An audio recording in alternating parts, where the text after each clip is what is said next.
let's start off this module by thinking about how we measure aggregate economic activity or total economic activity. So how would we measure output? This will help us give us a really stylized view of maybe how we see this economy working. So we're going to use the circular flow of income and expenditures to think about how we'd measure aggregate economic activity. And so let's start off by thinking really simply, and then we'll kind of add a couple of complications, but we're going to keep it really simple in terms of how we're thinking about how this economy is working and how we, a couple different ways we might measure economic activity. So let's think of, there's households in our economy, and there's firms or domestic producers.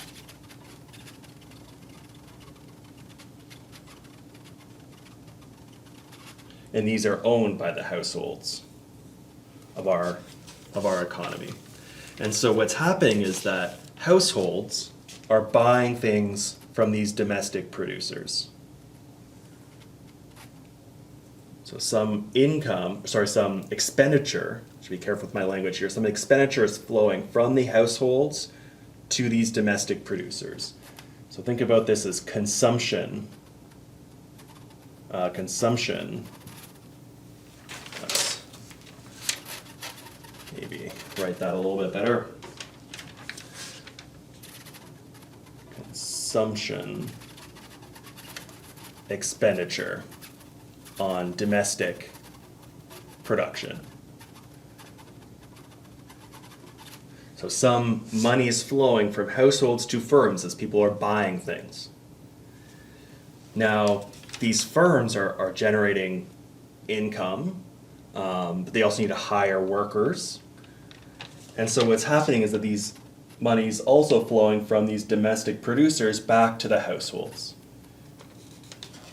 So this is, at the end, this is total, and we're going to add some taxes afterwards. So total after-tax income from domestic production. Hopefully we can read that. Over here is the total income generated. Because you can see there's going to be some taxes somewhere. This is total income generated, this is total after-tax income. Total income generated from domestic production.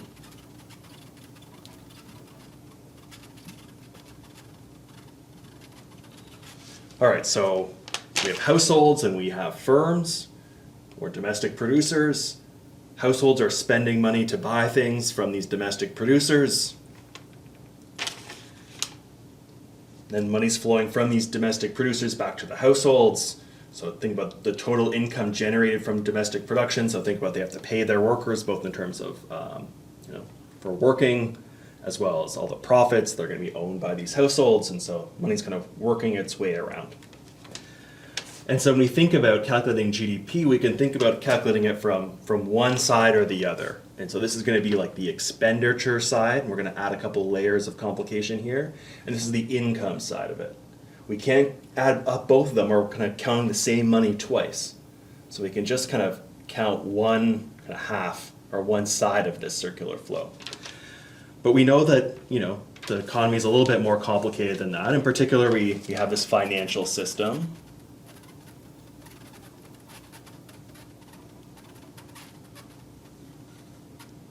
And so what's happening is that some money's being saved by the households. It goes into this financial system, and this financial system is investing it. So money's flowing from households to the financial system is investing it. And that's money's going towards these domestic producers. So maybe let's update our language. Now it's not just consumption expenditure on domestic production, because that's what this part is, but we also have other expenditures, so we need total expenditures. on domestically produced output.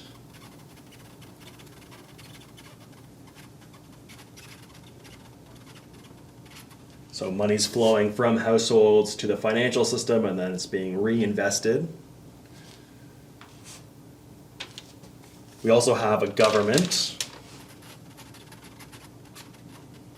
and it does kind of two things in our really simple model.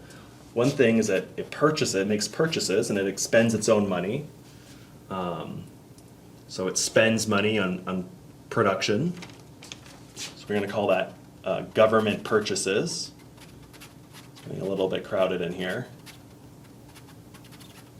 So money's flowing from the government to domestic producers. So that's going to be part of this total expenditure: consumption, investment, and government purchases. And to finance this, they also are going to tax income. So government's purchasing things, and they're funding their purchases through this taxes. So that's part of the income that's generated is going to go towards taxes. Now, we're not alone in the world. There's other countries. Maybe we have the rest of the world over here.